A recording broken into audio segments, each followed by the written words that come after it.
Assalamualaikum warahmatullahi wabarakatuh. Perkenalkan, nama saya Supnian Mairah. Saya dari Evaluasi Pendidikan sesi 3. Di sini saya akan memaparkan pekerjaan saya mengenai alat evaluasi berbasis HOTS.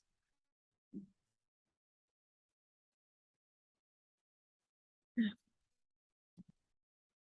yang akan saya bahas yang pertama ada pendahuluan, lalu yang kedua ada permasalahan, yang ketiga evaluasi berbasis HOTS, yang keempat penelitian, dan yang kelima ada kesimpulan. Pertama, pendahuluan. Evaluasi merupakan suatu alat yang digunakan dalam menilai dan menimbang sesuatu yang menjadi objek penilaian yang sudah disepakati bersama dan bisa dipertanggungjawabkan nantinya.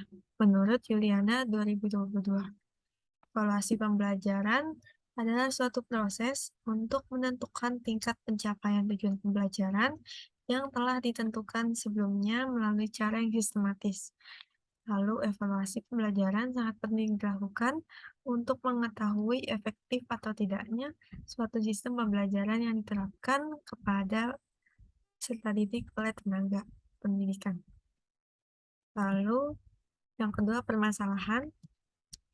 Menurut Suwarna dan Fatima 2018, eh, mengemukakan hasil survei PISA atau Program for International Student Assessment dalam bidang matematika dan sains, bahwa peserta didik di negara Indonesia memiliki peringkat 64 dari 70 negara, yang berarti kualitas peserta didik di Indonesia sangat rendah dibandingkan dengan negara lain.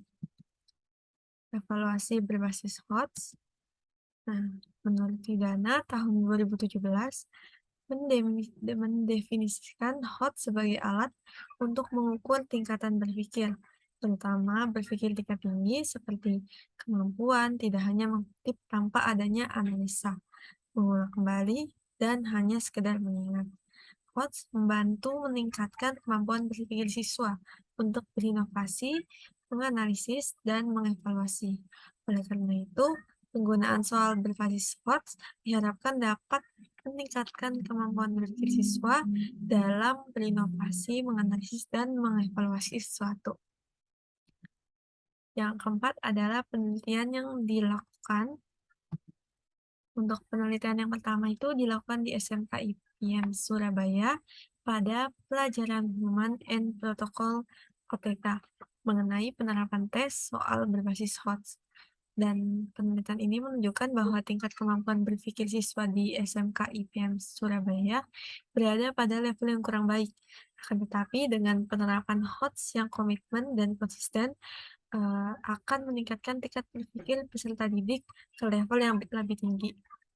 Sedangkan penelitian di SMKS Putra Pajajaran 2 Bandung juga menunjukkan bahwa penggunaan soal HOTS sebagai alat evaluasi dalam pelajaran mampu meningkatkan pengetahuan guru tentang konsep kemampuan berpikir peserta didik, khususnya yang berkaitan dengan kemampuan berpikir tingkat tinggi atau HOTS. Lalu kesimpulan yang didapatkan, hasil dari penelitian yang dilakukan di SMK IPM Surabaya dan SMKS Putra Pajajaran 2 Bandung adalah penggunaan evaluasi berbasis HOTS dapat meningkatkan tingkat berpikir peserta didik ke level yang lebih tinggi dan juga meningkatkan pengetahuan guru tentang konsep kemampuan berpikir tingkat tinggi. Kemampuan berpikir tingkat tinggi sangat berguna bagi siswa dan guru untuk dapat mencapai tingkat kompetensi abad 21. Sekian presentasi dari saya. Kurang lebihnya mohon maaf. Wassalamualaikum warahmatullahi wabarakatuh.